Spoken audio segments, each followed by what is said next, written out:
বান্দা থাকতে চাইলে আপনাকে নামাজ পাঁচ পড়া লাগবে। নবীজি বলেন কাফের বান্দা মুসলমান বান্দার ভিতরে পার্থক্য এই নামাজ। যে নামাজ পড়েছে মুসলমান, যে নামাজ পড়ে না সে কাফের হয়ে গেল। পরে নাউজুবিল্লাহ।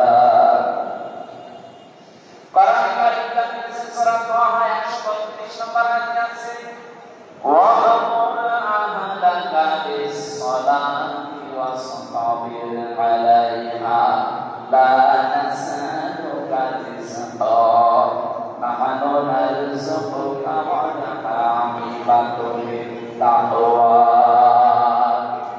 হে নবী, আপনি নিজে নামাজ আদায় করেন, পরিবারস্থ লোকদেরকে আপনি আদেশ দিন তারা যারা নামাজ পড়ে।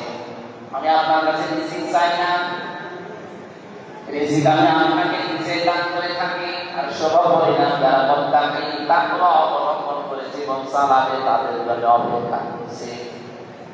নবীদের প্রতি শ্রদ্ধা নির্দেশ ছিল এই পৃথিবীতে। আমি কোরআন পড়ে হাদিস পড়ে সবচেয়ে বেশি গুরুত্বপূর্ণ নির্দেশ হিসাবে আমার নজরে এসেছে এই সালাত, এই নামাজ। এজন্য আহ্বান জানাবো জীবনে আর যাই করে নামাজ ছেড়ে দেওয়া যাবে। অনেকে বলে আমি শেষ বয়সে নামাজ আরম্ভ করবো, নামাজ ভালো কাজগুলো যখন শুরু করবো আগে অন্যায় কাজ ছেড়ে দেই, এরপরে নামাজ শুরু হবে না।